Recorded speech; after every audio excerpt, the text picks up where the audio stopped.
С Днем Великой Победы! Ура!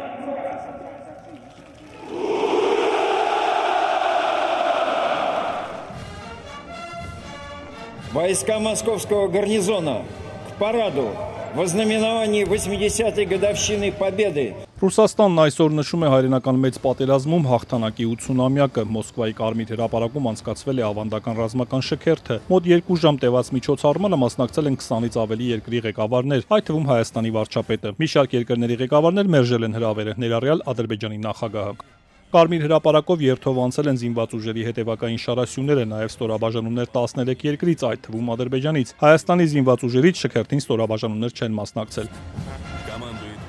Ապա ցուցադրվել է ռազմական տեխնիկան, մի մասը առաջին անգամ։ Շքերթին ելույթ է ունեցել նախագահը, հարևան պետության դեմ արդեն 3 տարուց ավելի արյունալի պատերազմ վարող Վլադիմիր Պուտինն ասել է, որ Ռուսաստանը հիշում է Երկրորդ համաշխարհային պատերազմի դասերը եւ երբեք չի ընդունի պատմական այդ իրադարձությունների աղավաղումը, դահիճներին արդարացնելու եւ իրական հաղթողներին զրպարտելու փորձերը։ Ռուսաստանը եղել է եւ կշարունակի մնալ անառիկ պատ նացիզմի, ռուսաֆոբիայի եւ հակասեմիտիզմի դեմ։ Մենք կպայքարենք այդ ագրեսիվ, կործանարար գաղափարները սատարողների կատարած վայրագությունների դեմ։ Ճշմարտությունն ու արդարությունը մեր կողմից են։ Պուտինն անդրադարձել է նաև Ուկրաինայում պատերազմին, ասելով, որ ողջ երկիրն աջակցում է իր ձևակերպմամբ ռազմական հատուկ գործողության մասնակիցներին եւ հպարտանում նրանց քաջությամբ եւ վճռականությամբ, որը միայն հաղթանակ է բերել Ռուսաստանին։ Շքերթից հետո Կրեմլի ղեկավարը զրուցել է մասնակիցների եւ հյուրերի հետ, շնորհավորել վետերաններին, ապա ծաղիկներ ընտրել անհայտ զինվորի գերեզմանին։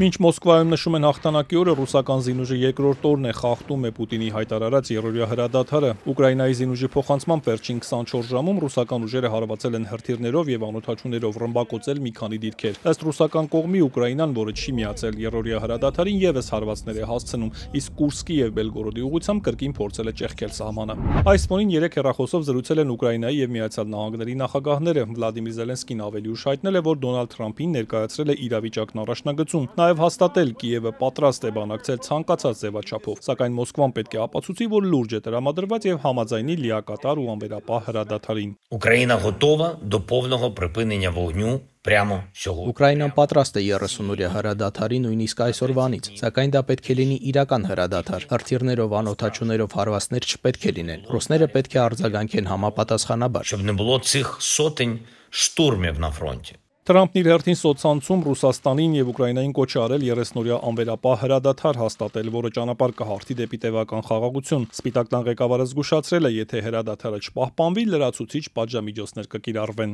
Հուսով եմ, կպահպանվի ընդունելի հրադադար, եւ երկու երկրներն էլ պատասխանատու կլինեն այս ուղիղ բանակցությունների ամբողջականությունը հարգելու համար։ Եթե հրադադարը չհարգվի, ԱՄՆ եւ նրա գործընկերները լրացուցիչ պատժամիջոցներ կկիրառեն։ ԱՄՆ փոխնախագահն իր հերթին Fox News-ին տված հարցազրույցում ասել է, թե կարևոր է, որ Ռուսաստանն ու Ուկրաինան սեփական հստակ ծրագրերով մասնակցեն Միացյալ Նահանգների հետ բանակցություններին, ապա դարձյալ զգուշացրել Վաշինգտոնը դուրս կգա գործընթացից, եթե պարզվի, որ Մոսկվան անբարեխիղճ բանակցություններ է վարում։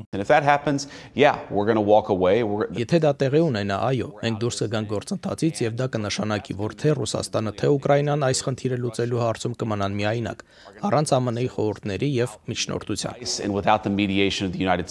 JD Vance-ը նաեւ նշել է, Վաշինգտոնի համար սպասելի էր, որ Մոսկվան սկզբում չափազանց մեծ պահանջներ կներկայացնի խնդրի կարգավորման դիմաց, սակայն Ռուսաստանը չի կարող ակնկալել, որ իրեն կհանձնեն տարածքներ, որոնք դեռ չի նվաճել, ասել է ԱՄՆ փոխնախագահը։